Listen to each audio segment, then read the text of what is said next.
Recording in progress. فستبصر ويبصرون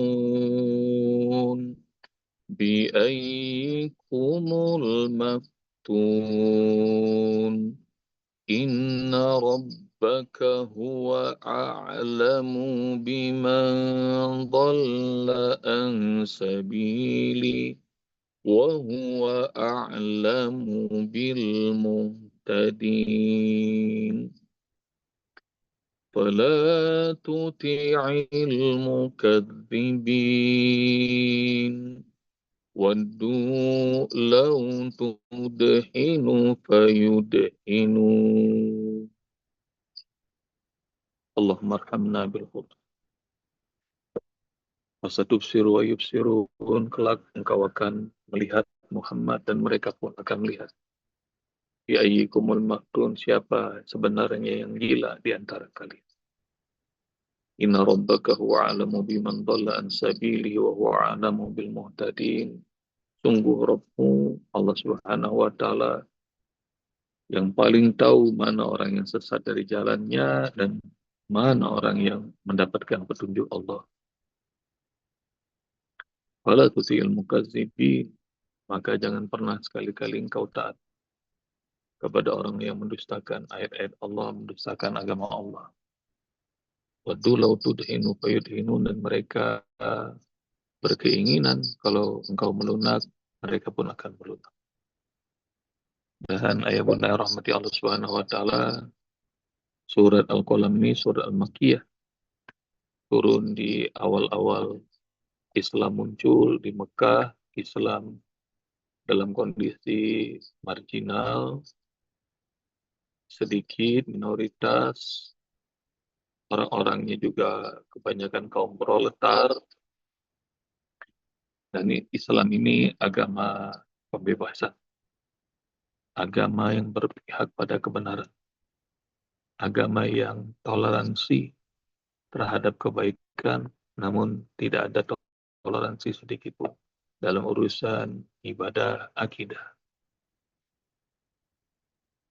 Dan meskipun tensi makin tinggi, meningkat, saat itu ayahanda kondisi mulai memanas, terjadi banyak perpecahan di Mekah,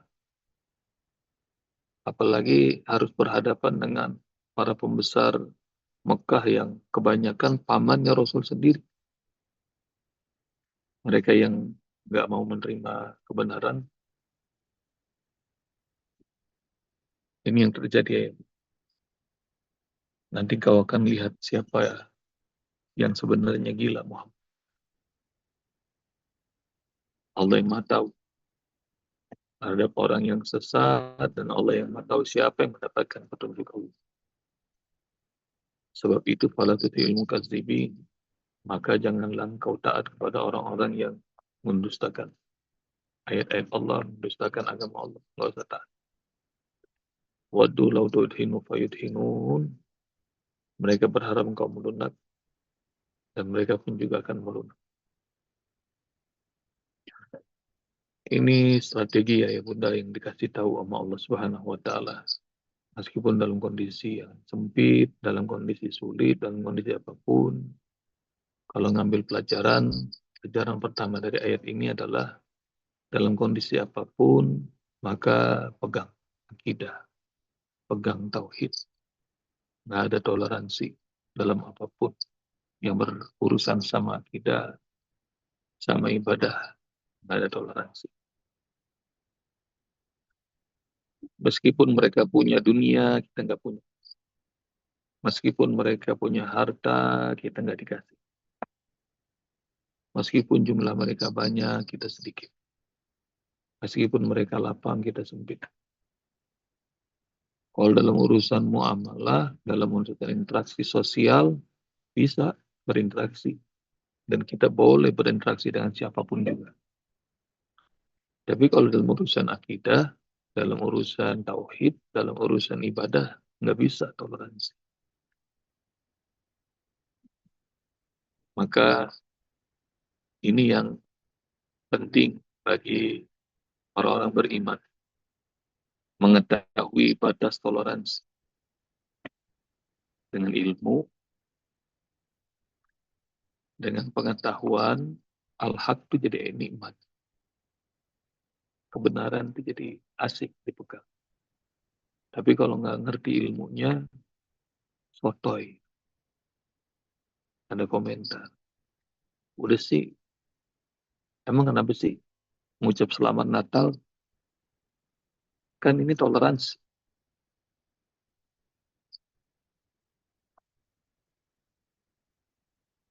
Kenapa kalau kita nggak mengucapkan selamat Natal dianggap intoleran? Coba bilang kepada non-muslim, coba nih ucapin. Asyhadu an la ilaha illallah wa asyhadu anna Muhammadar Rasulullah. Coba ucapin.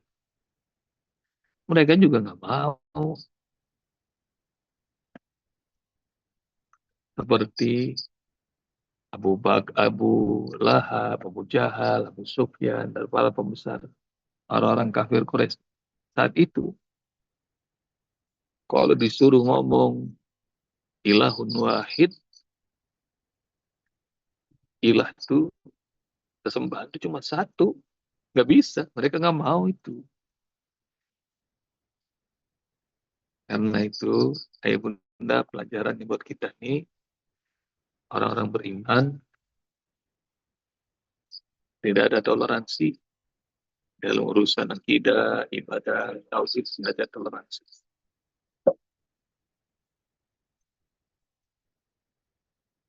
Ayat-ayatnya banyak. Qul ya ayyuhal kafirun, la a'budu ma ta'budun, wa la antum 'abiduna ma a'bud.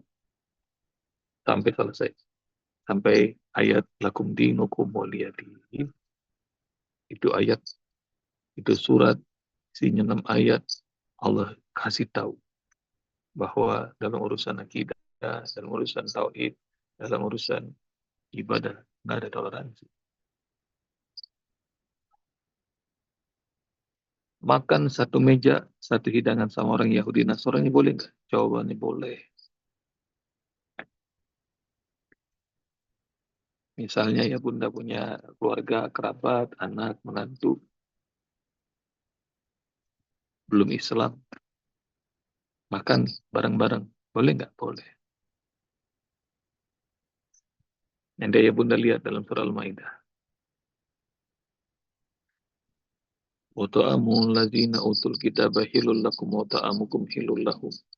Makanan ahlul kitab, Yahudi, Nasrani itu halal buat kalian.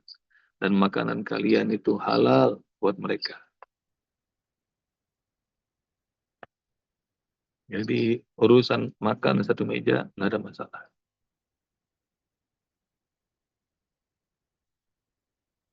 Yang dilihat bagaimana toleransi diajarin sama Allah Subhanahu wa Ta'ala.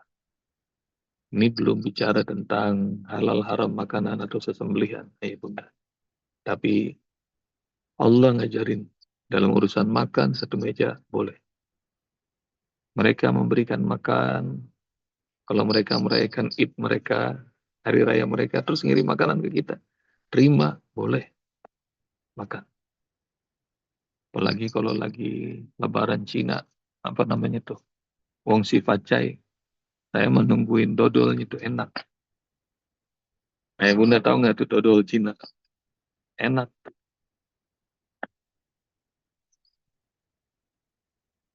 Tapi dalam urusan ibadah enggak. Urusan tauhid enggak. Hatta dalam kondisi kita sempit mereka lapang, kita miskin mereka kaya, mereka kita sedikit mereka banyak. Kita tertindas mereka berkuasa. Pegang. Karena nanti ayah bunda ketahuilah bahwa mudah bagi Allah membuat yang di bawah jadi di atas. Mudah bagi Allah yang membuat sempit jadi lapang. Maka selanjutnya ya bunda, muslim yang menghargai prinsip, ini pelajaran yang kedua. Muslim yang berpegang pada prinsip, maka mereka akan selamat.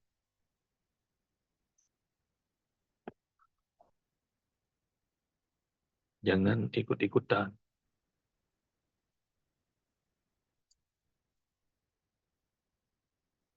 Muzabzabina baina zalik. La ilaha illa haula wa la ilaha haula. Orang-orang munafik tuh, ayah bunda digambarin sama Allah Subhanahu wa taala kayak orang keder kata Allah. Muzabzabina baina zalik.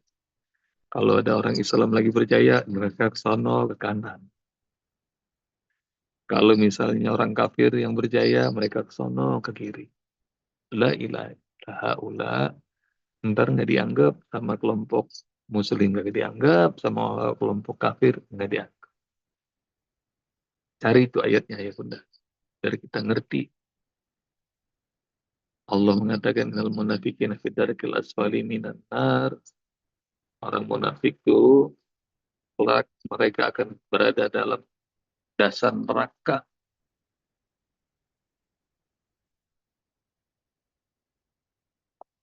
Mereka itu yura'unan nas, mereka ria, dan mereka kalau disuruh sholat, sholat males, ibadahnya males, ini males, berilmu males. Tapi kalau disuruh ngomong, sotoy, udah kayak paling benar.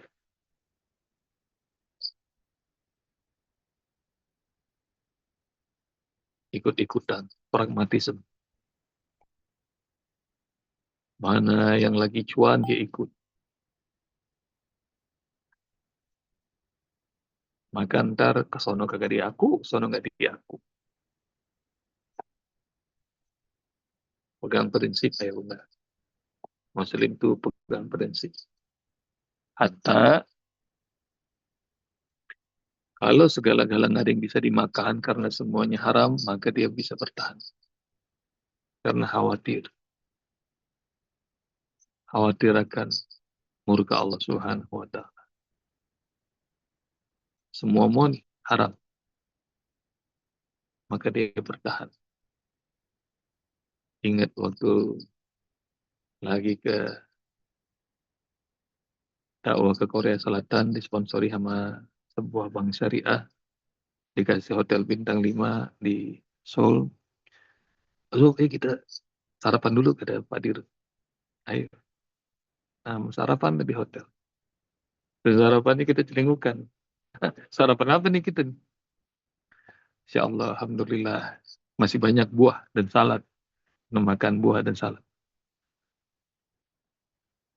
Dan Alhamdulillah, kayaknya makanannya enak-enak semua dari bintang 5 di Korea Selatan. Terus kemudian, eh ada nih telur rebus. Insya Allah halal. Jadi kita ngeliatin orang makan enak, kita makan cuma salad, makan buah, makan telur. Enak gak ya bunda? Enak, nikmat. Meskipun semuanya udah tersaji, cuma khawatir sembelihannya bukan sembelihan yang benar. Kalau nggak ada yang bisa dimakan, berlapar-lapar pun boleh. Pegang tuh prinsip. Jangan hanya karena sesuap nasi, jangan hanya karena jabatan, jangan karena kolega, kau gadaikan prinsipmu. Maka orang yang pegang prinsip itu mulia, bernilai. Orang yang nggak punya prinsip itu dihinakan. Ya bunda, nggak usah di akhirat. Di dunia aja ditinggalin sama orang-orang. Maka yang lagi bekerja, jagain prinsip. Yang dibawa pulang, yang halal aja. Asal banyak. Cocok nggak kira-kira? Jangan udah subhan haram dikit lagi. Yang dibawa pulang ke rumah, yang halal aja. Asal banyak.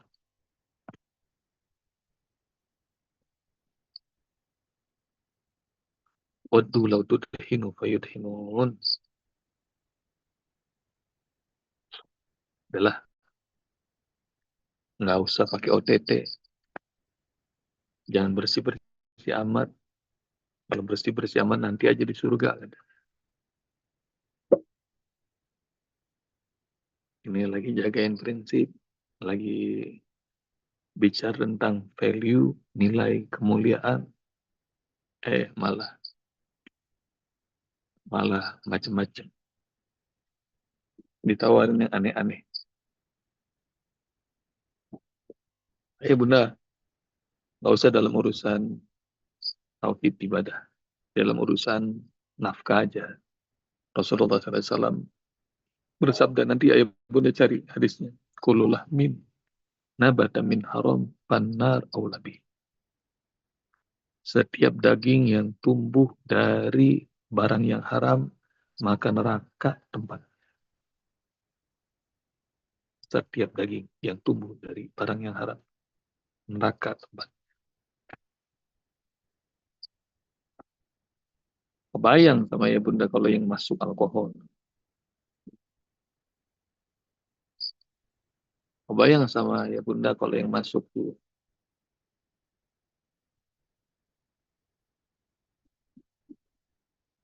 harta orang-orang miskin. Nggak usah nunggu sampai akhirat. Ayah bunda ngeliat tuh Nepal. Hinainnya segitunya sama Allah. Nggak usah tanya apakah operasi intelijen atau apapun. Enggak. Kalau Allah sudah marah. Doa-doa orang terzalimi itu sudah naik ke langit. Maka Allah akan gunakan caranya. Dengan hal yang nggak pakai dipikir. Udah, pokoknya kita berangkat aja ke Makassar. Kita rampok uang negara. Ayo bunda, kadang-kadang dosa itu keluar dari mulut sendiri. Nggak usah pakai diinterogasi, keluar dari mulut sendiri.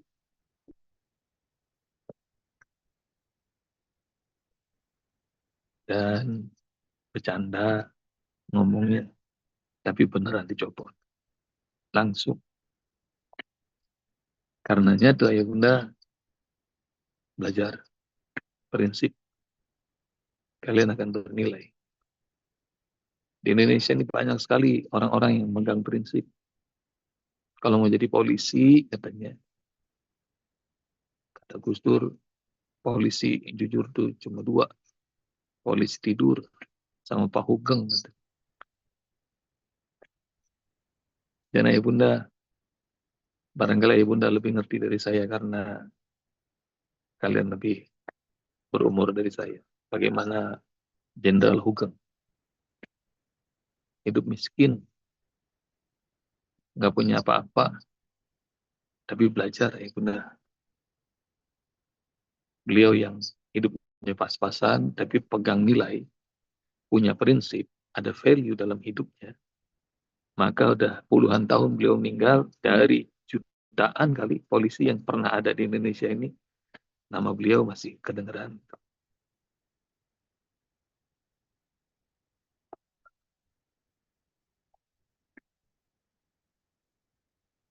Manusia pakai prinsip hidup. Apalagi kalau prinsipnya adalah prinsip tauhid, prinsip ibadah, prinsip akhlak, maka mulia. Di dunia aja mulia, apalagi di akhirat. Yang belum tahu tentang kejujurannya Jenderal Hugeng, bagaimana hidupnya yang pas-pasan, mungkin dia diledekin tuh sama koleganya, sama para juniornya. Ngikut dia mah miskin. Tapi enggak. Masih banyak jenderal-jenderal lainnya.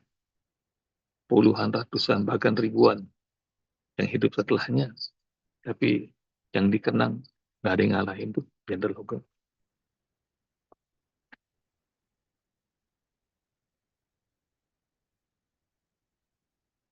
Karena itu, pelajaran dari waddu lautudhinu fayudhinun. Mereka pengen kau melunak. Dan mereka pun juga akan melunak. Enggak. Tidak dikasih sama Allah izin itu. Kau pegang prinsip ini Muhammad. Kau bergaul dengan orang-orang miskin, tapi mereka itu adalah orang-orang soleh, lebih baik bagimu Muhammad. Surah Al-Kahfi ayat 20-an, ayat bunda sudah hafal. Wasbir nafsaka ma'alladhina yad'una rabbahum bil ghadati wal ashi yuriduna wajhahu wa la ta'du aynaka anhum turidu zinatal hayatid dunya wa la tuti' man aghfalna qalbahu an dzikrina wattaba hawahu wa kana amruhu furta. Baca lagi itu ayat itu sama ayat bunda. Engkau bergaul Muhammad bersama orang-orang yang selalu beribadah, berdoa, berzikir, menyebut nama Allah di waktu pagi dan petang. Itu jauh lebih baik ketimbang kau bergaul sama orang-orang yang kami lalaikan hati untuk mengingatkan. Dan urusannya pasti celaka, ya bunda. Pasti celaka urusan.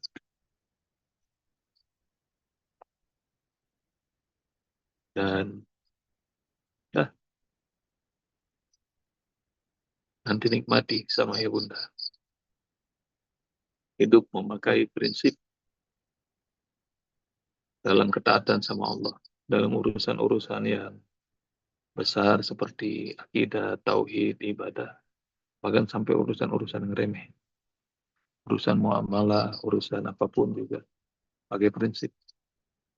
Kalau dagang yang lain pada curang, dia nggak mau curang. Kalau usaha, bekerja yang lain pada nipu, dia nggak mau nipu. Dia yakin bahwa rezeki itu dari Allah, nggak bakal ketukar. Nah, kayak begini-gini nih ayah bunda, kayaknya gampang diucapin, tapi kalau begitu ketemu di lapangan, mantep. Tapi saya kasih tahu kepada ayah bunda, bukan kita yang bisa. Tapi kalau pertolongan Allah yang datang itu pasti kita selamat. Nah caranya agar kita tuh selamat terus dengan jebakan-jebakan itu, maka semuanya harus lakukan ikhlas karena Allah. Kalau mau bekerja, niatin ikhlas ibadah karena Allah. Bukan untuk nyari nafkah, bukan. Karena rezeki itu sudah Allah tentukan.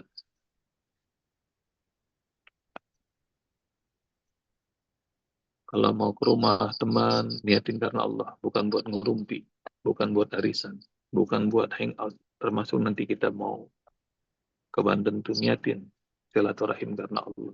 Niatin mencintai saudara-saudara karena Allah. Harus karena Allah. Maka semua aktivitas yang karena Allah tuh, ya bunda, itu namanya orang mukhlis. Orang yang mencoba untuk mengikhlaskan dirinya karena Allah. Semua aktivitas niatkan karena Allah. Nanti kalau dia beraktivitas semuanya karena Allah, nah suatu saat kalau dalam kesulitan, Allah akan tolong dengan keikhlasannya. Dia disebut mukhlas. Maka ada istilah dalam ayat Al-Quran nanti mukhlisina lahuddin. Segala-gala diniatkan buat Allah. Tapi nanti ayah bunda akan ketemu ada istilah-istilah innahu kana min ibadinal mukhlasin. Ada mukhlisin, ada mukhlasin. Seperti dalam surat Yusuf. Yusuf Allah selamatkan. Ada dalam kamar, berdua cewek cakep, punya jabatan, punya harta. Kalau itu terjadi sama saya, kayaknya nggak bakal kuat itu saya. Dan bagaimana dengan Yusuf? Yusuf juga nggak kuat. Karena Allah bilang, walaqad hammat bihi wa hamma biha. Perempuan itu sudah kebelet banget sama Yusuf. Yusuf juga pengen banget sama perempuan. Tapi Allah selamatkan dengan Allah kasih tanda. Di ujung ayat bunda nanti cari. Ayat 20-an surat Yusuf. Rupanya Allah selamatkan karena innahum min ibadinal mukhlasin. Yusuf itu termasuk hamba-hamba kami yang mukhlas. Allah selamatkan karena dia selalu belajar ikhlas, ikhlas, ikhlas. Karena Allah. Nanti karena kayak ikhlasannya Allah selamatkan. Karena itu ayah bunda belajar nih, kita kelas online harus niatin. belajarnya karena Allah. Bukan karena usbobnya ganteng, bukan. Bukan karena teman-temannya baik-baik, bukan. Bukan karena Umi Deti suaranya nyaring, bukan. Niat karena Allah. Masak karena Allah, Bunda. Bekerja karena Allah, ayah. Apapun karena Allah, karena Allah, karena Allah. Ntar, nah, yang tadi itu, Usbab bilang, enak, gampang diomongin, belum tentu saat dikerjain. Nah, nanti kalau kita lagi terjebak kemaksiatan, lagi kejebak sama bakal keruntuhan segala-gala, Allah bakal selamatkan karena ikhlas. Itu yang disebut mukhlasin. Nah, sama itu. Pegang aja prinsip. Terus saja taat sama Allah. Nggak ada toleransi dalam urusan ibadah, akidah, tauhid. Nggak ada toleransi. Biar dicemooh, biar dihina, biar segala macam. Enggak. Nanti bakal Allah selamatin. Kurang apa? Rasulullah. Udah diusir, udah dibantai, udah segala macam. Kurang apa? Pegang prinsip. Ntar Allah selamatin karena ikhlas. Dan benar. Allah menangkan terhadap musuh-musuhnya. Bahkan yang lebih asiknya lagi, banyak musuh-musuhnya kalah nggak pakai perang. Surat Al-Ahzab contohnya itu. Perang Al-Ahzab contohnya. Sebulan dikepung Madinah. Kondisi sudah menegangkan. Pasukan musuh jumlahnya amat banyak. Tapi Allah kalahkan dengan apa? Pakai perang? Enggak. Pakai angin, ya Bunda. Diusir sama Allah. Enak tuh kalau segala-gala dibantuin Allah. Enak nggak ya Bunda kira-kira? Nih kita mau ke Banten. Kalau Allah bantuin mah enak. Beres. Entar rezeki mah dari mana aja. Nah, tiba-tiba ada yang ngajak naik mobil bareng, alhamdulillah. Itu bantuan Allah Subhanahu wa taala. Tiba-tiba dari kemarin pasangan belum ada respon, tiba-tiba, ayo, mah berangkat. Dia yang mau. Belum ada duitnya, ada nih tabungan, keluar tuh tabungan. Masya Allah. Pertolongan Allah dari mana-mana. Nah, kalau Allah tolong, insya Allah semua mau beres. Insya Allah. Udah lewat banyak. Jazakumullah ya Bunda. Assalamualaikum warahmatullahi wabarakatuh.